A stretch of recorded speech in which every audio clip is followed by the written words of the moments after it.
Vascaínos e vascaínas, no vídeo de hoje vamos fazer uma homenagem aos camisas negras. Afinal de contas, nesse ano completou 100 anos da estreia do Vasco no Campeonato Carioca da Primeira Divisão. Antes de começar, eu já peço para você deixar o like nesse vídeo, se inscrever no canal, compartilhar esse vídeo com todos os seus amigos vascaínos, porque isso ajuda muito o canal a crescer. Aqui no canal você vai sempre encontrar uma história muito legal do clube que tem a história mais bonita do futebol mundial. O Vasco, que era então apenas um clube de remo, aderiu ao futebol no ano de 1915, tendo em 1916 se afiliado à Liga Metropolitana para a disputa da terceira divisão carioca. Foi em 1920, porém, que os primeiros camisas negras chegaram ao Cruzmaltino, Arthur e Torteroli. O clube começava a se solidificar no esporte, conquistando em 1922 a Série B do estadual, conseguindo assim o acesso à elite. O primeiro jogo do Vasco na elite do futebol carioca foi um empate contra o Andaraí. O Vasco, inclusive, ficou com o ponto do adversário posteriormente, por uma escalação irregular. Foi na segunda rodada, contudo, que veio a primeira das 11 vitórias do time na competição. No clássico contra o Botafogo, realizado em General Severiano, o Vasco venceu por 3-1, com gols de Mingote, Pascoal e Cici. O clube alvinegro era considerado um dos principais rivais do Cruzmaltino. Desse jogo em diante, os camisas negras arrancaram para uma campanha arrasadora até chegar ao título. Foram 11 vitórias,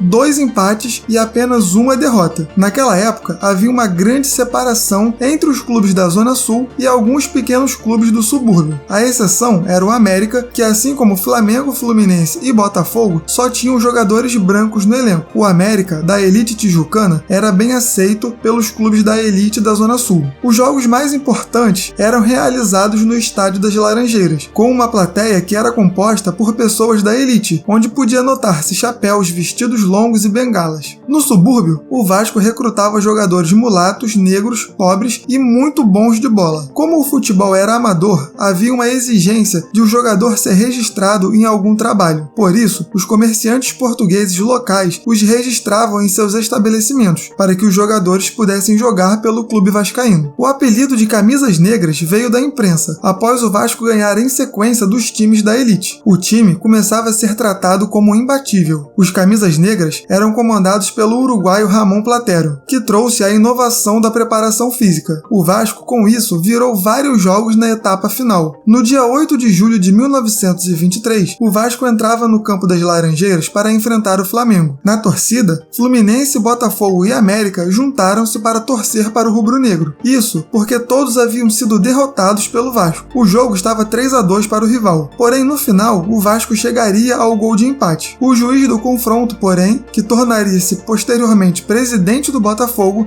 anulou o gol, que para a maioria foi legítimo. Essa, que foi a única derrota da equipe, não impediu que os camisas negras levantassem o caneco. Em uma vitória de virada contra o São Cristóvão, o Cruzmaltino se sagrou campeão estadual pela primeira vez. Os clubes da elite, então, apoiados por Bangu e São Cristóvão, com medo do Vasco vencer novamente o campeonato no ano seguinte, abandonaram a liga e criaram uma nova associação, a Associação Metropolitana de Esportes Atléticos. Nessa associação, em seu estatuto, haviam cláusulas que impediam a inscrição de jogadores sem profissão definida, de analfabetos e de clubes que não possuíam estádio. Todas essas cláusulas, claro, visavam o Vasco, que contavam com jogadores pobres e negros. Foi então condicionado ao Vasco, para participar do campeonato, a exclusão de 12 jogadores negros e pobres do elenco. A diretoria cruzmaltina, por unanimidade, rechaçou a hipótese e escreveu então a resposta histórica, sendo assinada no dia 7 de abril de 1924. A vitória do Vasco no Campeonato Carioca de 1923 não foi apenas um recado para os times da elite, foi um marco histórico que ajudou todo o futebol brasileiro e nunca será esquecido. Para finalizar o vídeo, vamos ouvir a linda música da torcida vascaína, onde os camisas negras são exaltados. Não esqueça de deixar o seu like, se inscrever no canal, um abraço a todos e o Vasco